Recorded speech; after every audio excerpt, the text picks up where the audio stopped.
नमस्कार साथियों आज का वीडियो एसएससी एमटीएस एग्जाम को देखते हुए प्रीवियस ईयर्स में आए हुए प्रश्नों पर आधारित है, जो कि आपके लिए बहुत ही महत्वपूर्ण साबित हो सकते हैं। इसलिए वीडियो कंप्लीट देखिएगा, लाइक भी कर दीजिएगा, शेयर भी कर दीजिएगा। चलिए ज़्यादा समय न लेते हुए प्रश्नों का सिलसिला शुरू करते हैं। ठीक है, बात करते हैं पहले प्रश्न की। महानदी का उद्गम स्थल किस राज्य में है? इसका जो राइट आंसर है वो है रायपुर, छत्तीसगढ़।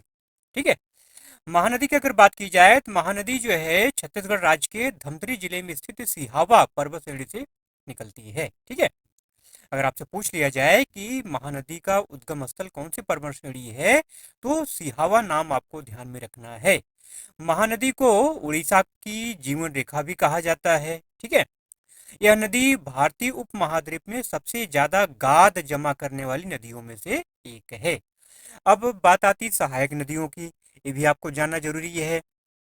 तो महानदी की जो सहायक नदियां हैं वो हैं शिवनाथ, जोंग, हंसदेव, मंड, इब, ओंग और तेल। ठीक है, बांध की बात आए तो हीराकुंड जो बांध है ये महानदी में बना हुआ प्रमुख बांध है। हीराकुंड बांध आपको ध्यान में रखना है। अगला प्रश्न पूछा गया कि कंदरिया महादेव मंदिर कहाँ स्थित है? बहुत महत्वपूर्ण क्वेश्चन है, बार बार रिपीट होता है। कंदरिया महादेव मंदिर एक खजुराहो में स्थित है। ठीक है, अक्सर ये भी क्वेश्चन बनता है कंदरिया महादेव मंदिर का संबंध किस देवता से है? ठीक है, तो भोलेनाथ से संबंध है, शंकर जी से संबंध है, आपको ध्यान रखना है। देखिए, कंदरिया महादेव मंदिर मध्य प्रदेश के छतरपुर जिले में स्थित खजुराहो गांव में स्थित है। ठीक है, यह मंदिर खजुराहो के पश्चिमी मंदिर समूह का एक प्रमुख मंदिर है। ठीक है, यह मंदिर समूह 6 वर्ग किलोमीटर क्षेत्र में फैला हुआ है और यह मंदिर भगवान शिव को समर्पित है और यहाँ का जो शिवलिंग है ना वो संगमरमर का बना हुआ है। अब बात आती है कि इस मंदिर को बनाया किसने? ठीक है, इस मंदिर को बनाने का श्रेय चंदेल वंश के राजा धंगदेव को जाता है। महत्वपूर्ण बात है, आपको ध्यान में रखना है, धंगदेव। ठीक है, राजा धंगदेव ने कंदरिया महादेव मंदिर का निर्माण करवाया था। कब करवाया था? 999 ईस्वी में। अब एक महत्वपूर्ण क्वेश्चन यहाँ से और बनता है कि ये मंदिर किस शैली पर आधारित है? तो ये मंदिर जो है संधार शैली और सप्तरथ शैली पर बना हुआ है। ठीक है, ये कुछ महत्वपूर्ण तथ्य हो गए। बात करते हैं क्वेश्चन नंबर 3 की। छऊ नृत्य का संबंध किस राज्य से है? ये भी क्वेश्चन बहुत महत्वपूर्ण है, बार बार रिपीटेड क्वेश्चन है, पूछा जाता है। तो छऊ नृत्य की अगर बात की जाए तो छऊ नृत्य का संबंध पश्चिम बंगाल से है। पश्चिम बंगाल नहीं कह सकते, छऊ नृत्य का संबंध 3 जगहों से है, 3 राज्यों से है, झारखंड, पश्चिम बंगाल और उड़ीसा। ठीक है, अब ये तीनों जगह पर इसका अलग अलग नाम है। जैसे कि झारखंड में छऊ नृत्य को सरायकेला छऊ कहते हैं, पश्चिम बंगाल में छऊ नृत्य को पुरुलिया छऊ कहते हैं, उड़ीसा में छऊ नृत्य को मयूरभंज छऊ कहते हैं। ठीक है, तो तीनों राज्यों में छऊ नृत्य का क्या है? 3 नाम है। ठीक है, तो वहाँ के नाम से इसको पहचाना जाता है। अब इसमें जो अगर पुरुलिया और सरायकेला की अगर बात करें तो यहाँ पर मुखौटे का इस्तेमाल किया जाता है। कभी कभी पूछा जाता है कि किस छऊ में मुखौटे का इस्तेमाल किया जाता है, तो पुरुलिया और सरायकेला। ठीक है, पुरुलिया मतलब जो है आपका जो पश्चिम बंगाल में होता है और सरायकेला मतलब जो झारखंड में होता है। तो यहाँ पे जो छऊ नृत्य किया जाता है उसमें मुखौटे का इस्तेमाल किया जाता है। ये फैक्ट आपको ध्यान में रखना है। झारखंड की अगर बात करें मतलब सरायकेला छऊ की अगर बात करें तो सरायकेला छऊ के एक प्रसिद्ध नर्तक हैं जिनका नाम है गोपाल प्रसाद दुबे। ठीक है, जो कि पद्मश्री पुरस्कार से सम्मानित हैं। ये प्रश्न भी बार बार रिपीट होता है, पूछा जाता है। अगला प्रश्न है कि टी20 विश्व कप 2022 किसने जीता? तो इसका जो राइट आंसर है वो है इंग्लैंड। इंग्लैंड ने जो है टी20 विश्व कप 2022 जीता था। ये टी20 विश्व कप 2022 जो हुआ था ये 16 अक्टूबर से लेकर के 13 नवंबर 2022 तक खेला गया था। फाइनल में इंग्लैंड ने पाकिस्तान को 5 विकेट से हरा करके अपना दूसरा आईसीसी पुरुष टी20 विश्व कप खिताब जीता था। अगला प्रश्न है कि सबसे बड़ा लैंडलॉक बंदरगाह कहाँ स्थित है? तो विशाखापत्तनम इसका राइट आंसर है। ठीक है, विशाखापत्तनम बंदरगाह आंध्र प्रदेश में स्थित सबसे गहरा भूरुद्र, भूरुद्र का मतलब लैंडलॉक, लैंडलॉक का मतलब भूरुद्र और संरक्षित बंदरगाह है। अगला प्रश्न है कि वाइड एंगल किसकी रचना है? तो वाइड एंगल अनिल कुंबले की रचना है। ठीक है, अनिल कुंबले की आत्मकथा है। अनिल कुंबले जो कि एक पूर्व भारतीय क्रिकेटर और भारतीय क्रिकेट टीम के पूर्व कप्तान रह चुके हैं। अगला प्रश्न है कि 2011 की जनगणना भारत की कौन सी जनगणना थी? तो 15वीं जनगणना। ठीक है, 15वीं जनगणना। देखिए 1872 से अगर लेंगे तो 15वीं जनगणना होगा, और आजादी के बाद अगर कहा जाए तो 7वीं जनगणना होगी। ठीक है, ये जो आपकी 15वीं जनगणना थी या 2011 की जो जनगणना थी, इसको 2 चरणों में आयोजित किया गया था। पहला था मकान सूचीकरण और दूसरा था जनसंख्या गणना। यहाँ से क्वेश्चन है और बनता है कि 2011 की जनगणना का आदर्श वाक्य क्या था। इसका आदर्श वाक्य था, हमारी जनगणना हमारा भविष्य।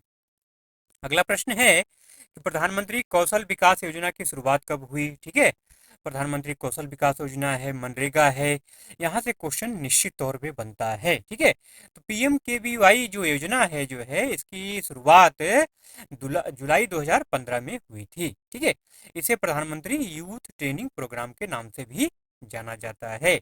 अगला प्रश्न है कि नेलापट्टू पक्षी अभ्यारण्य किस राज्य में स्थित है। नेलापट्टू पक्षी अभ्यारण्य जो है आंध्र प्रदेश में स्थित है। ठीक है, नेलापट्टू पक्षी अभ्यारण्य आंध्र प्रदेश के नेल्लोर जिले में स्थित है।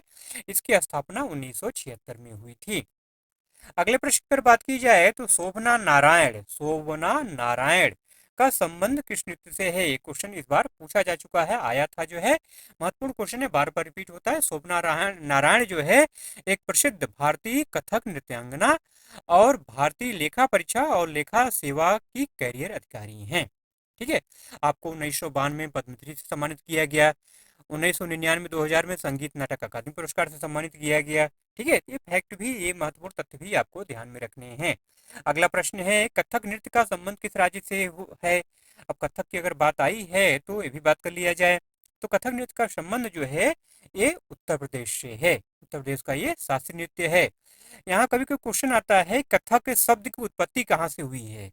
देखिए कथक का मतलब होता है कथा। कथक जो शब्द है ना, वो कथा से आया है। कथा का मतलब होता है कहानी। ठीक है, यह नृत्य भक्ति आंदोलन के दौरान विकसित हुआ और इसमें हिंदू भगवान कृष्ण की कहानियां शामिल थी हैं। ठीक है, कथक नृत्य के 3 प्रसिद्ध घराने हैं, लखनऊ, बनारस और जयपुर। ठीक है, कभी कभी पूछा जाता है कथक नृत्य का प्रतिपादक कौन है, पंडित बिरजू महाराज। पंडित बिरजू महाराज का संबंध लखनऊ के कालिका बिंदादीन घराने से है। अगला प्रश्न है कि उत्तर प्रदेश के किस शहर को मंदिरों का शहर कहा जाता है। जिसका जो राइट आंसर है वो है वाराणसी। उत्तर प्रदेश के वाराणसी शहर को मंदिरों का शहर कहा जाता है। वाराणसी को बनारस या काशी के नाम से भी जाना जाता है। यहाँ 2000 से ज्यादा मंदिर हैं। वाराणसी में कई प्रसिद्ध मंदिर जैसे कि काशी विश्वनाथ मंदिर, भारत माता मंदिर। ठीक है, देखिए भारत माता मंदिर के बारे में क्वेश्चन अक्सर पूछा जाता है कि भारत माता मंदिर कहाँ है। ठीक है, 8वीं सदी का दुर्गा मंदिर जो है बहुत फेमस है, 8वीं शताब्दी का बना हुआ है।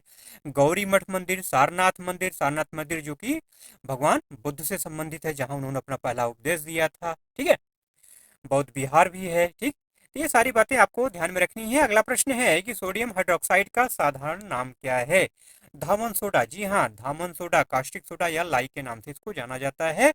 इसका जो रासायनिक सूत्र है वो है NaOH। यह एक अकार्बनिक यौगिक है। कैसा यौगिक है, अकार्बनिक यौगिक है। अगला प्रश्न है कि PIL का मतलब क्या होता है। PIL का मतलब होता है public interest litigation. Public interest litigation मतलब जनहित याचिका। जनहित याचिका क्या है, यह एक तरह का मुकदमा होता है जो जनहित की रक्षा या उसे लागू करने के लिए दायर किया जाता है। ठीक है, जनहित याचिका के जरिए कोई भी व्यक्ति सार्वजनिक महत्व के किसी मामले में न्यायालय की शरण ले सकता है। ऐसा कोई भी मामला है जो आपको लगता हो कि नहीं ये जो है इससे लोगों का भला होगा जो है, ठीक है, और ये उल्लंघन हो रहा है या ये लागू नहीं हो रहा है, ये लागू होना चाहिए, तो ऐसे मामलों को लेकर के आप सीधे कोर्ट में जा सकते हैं, न्यायालय में जा सकते हैं, मुकदमा दायर कर सकते हैं। न्यायालय को लगेगा हाँ नहीं बात सही है तो उसको न्यायालय लागू करने का आदेश दे सकता है। ठीक है, तो महत्वपूर्ण क्वेश्चन है, ये पूछा गया क्वेश्चन है SSC MTS में। अगला प्रश्न है कि जयपुर की स्थापना किसने की। तो राजा जयसिंह द्वितीय ने 1727 में जयपुर की स्थापना की थी। ठीक है, 18 नवंबर 1727।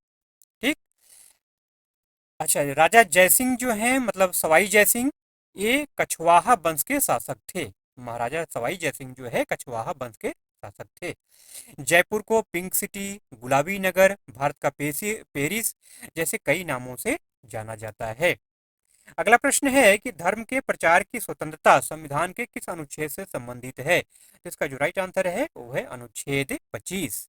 ठीक है, भारतीय संविधान के अनुच्छेद 25 के तहत सभी को धर्म की स्वतंत्रता का अधिकार है। इस अधिकार में धर्म को मानने, आचरण करने और प्रचार करने की आजादी शामिल है। यह अधिकार नागरिकों और गैर नागरिकों दोनों के लिए उपलब्ध है। बात ध्यान देने की है कि अनुच्छेद जो 25 है वो नागरिकों और गैर नागरिकों दोनों के लिए उपलब्ध है। ठीक है, अगला प्रश्न है, 1983 क्रिकेट विश्व कप में भारत की तरफ से सर्वाधिक रन किस खिलाड़ी ने बनाया? तो इसका राइट आंसर है कपिल देव। कपिल देव 1983 में विश्व कप जीतने वाली भारतीय क्रिकेट टीम के कप्तान थे। उन्होंने इस टूर्नामेंट में कुल 303 रन बनाए, जो किसी भी भारतीय खिलाड़ी द्वारा बनाया गया सर्वाधिक रन था। ठीक है, अगला प्रश्न है कि अनटचेबल बॉय, अछूत लड़का या अछूत किसकी रचना है? ये मुल्कराज आनंद का उपन्यास है। ठीक है, 1935 में उन्होंने ये प्रकाशित हुआ था। यह मुल्कराज आनंद की पहली किताब है। इसके बाद उन्होंने 1936 में कुली लिखा, 1937 में two leaves and a bud लिखा। ठीक है, ये सारी किताबें फेमस हैं, पूछी जाती हैं, इसको ध्यान में रखना है आपको। अगला प्रश्न है कि मेरठ का विद्रोह कब हुआ था? तो 1857। ठीक है, 10 मई 1857 को मेरठ का विद्रोह शुरू हुआ था।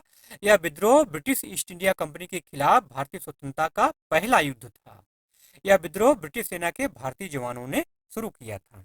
अगला प्रश्न है कि अलकनंदा और भागीरथी का संगम कहाँ होता है? तो अलकनंदा और भागीरथी का संगम देवप्रयाग में होता है। ठीक है, उत्तराखंड के टिहरी गढ़वाल में देवप्रयाग स्थित है, वहीं पर संगम होता है और यहीं पे संगम होने के बाद दोनों नदियां मिलकर गंगा नदी का निर्माण करती हैं। ठीक है, अगला प्रश्न है कि 2011 की जनगणना के अनुसार किस राज्य का जनसंख्या घनत्व सबसे ज्यादा है? तो बिहार, 1106 व्यक्ति प्रति वर्ग किलोमीटर। ठीक है, इसके बाद नंबर आता है बंगाल का, 1028 है। तीसरे नंबर पर केरल का नंबर आता है 860 व्यक्ति प्रति वर्ग किलोमीटर। कुछ और महत्वपूर्ण राज्यों की अगर बात करें, जैसे झारखंड की अगर बात की जाए तो 414 व्यक्ति प्रति वर्ग किलोमीटर है। गोवा का है 394 व्यक्ति प्रति वर्ग किलोमीटर। महाराष्ट्र का 365 व्यक्ति प्रति वर्ग किलोमीटर है। गुजरात का जनसंख्या घनत्व 308 व्यक्ति प्रति वर्ग किलोमीटर है। ठीक है, ये फैक्ट भी थोड़ा सा आपको ध्यान में रखना है। वहीं अगर बात करें कि सबसे कम, तो साल 2011 की जनगणना के मुताबिक अरुणाचल प्रदेश में जनसंख्या घनत्व सबसे कम था, जो केवल 17 व्यक्ति प्रति वर्ग किलोमीटर था। मतलब एक वर्ग किलोमीटर में केवल 17 व्यक्ति ही निवास करते थे। ठीक है, करते हैं। अगला प्रश्न है कि डूरंड कप की स्थापना कब हुई? 1888 इसका राइट आंसर है। ठीक है, यह भारत का सबसे पुराना फुटबॉल टूर्नामेंट है। इसकी शुरुआत शिमला के अन्ना डेल में हुई थी और इस टूर्नामेंट का नाम ब्रिटिश भारत के विदेश सचिव सर हेनरी मोल्टिमर डूरंड के नाम पर रखा गया। ठीक है, यह एशिया का सबसे पुराना मौजूदा फुटबॉल टूर्नामेंट, मौजूदा मतलब अभी भी खेला जाता है, मौजूदा फुटबॉल टूर्नामेंट है। डूरंड कप जीतने वाला पहला भारतीय क्लब था मोहम्मदन स्पोर्टिंग। महत्वपूर्ण बात है, इसको ध्यान रखना है आपको। मोहम्मदन स्पोर्टिंग ने सबसे पहले डूरंड कप जीता था। ठीक है, अब करंट अफेयर्स की अगर बात कर लें तो 2023 में जो है मोहन बगान ने डूरंड कप जीता। मोहन बगान सुपर जॉइंट ने डूरंड कप 2023 में जीता। अगला प्रश्न है कि पैतृक संपत्ति में हिंदू महिलाओं को अधिकार किन संशोधन से प्राप्त हुआ? तो हिंदू उत्तराधिकार संशोधन अधिनियम 2005। ठीक है, इसके जरिए जो है हिंदू महिलाओं को पैतृक संपत्ति में अधिकार मिला। इस संशोधन के बाद बेटियों को जन्म से ही संयुक्त परिवार की संपत्ति में हिस्सा लेने का अधिकार होता है, अधिकार मिला है। ठीक है, अगला प्रश्न है कि पहल योजना का संबंध किससे है? पहल योजना का संबंध एलपीजी से है। बड़ा बढ़िया क्वेश्चन है, बार बार पूछा जाता है। पहल योजना जो है भारत सरकार की एक एलपीजी सब्सिडी योजना है। इस योजना के तहत उपभोक्ताओं को दी जाने वाली सब्सिडी सीधे उनके बैंक खाते में ट्रांसफर की जाती है। इसी को डीबीटी भी कहा जाता है, डीबीटीडीएल। डीबीटीएल मतलब प्रत्यक्ष स्थानांतरित लाभ।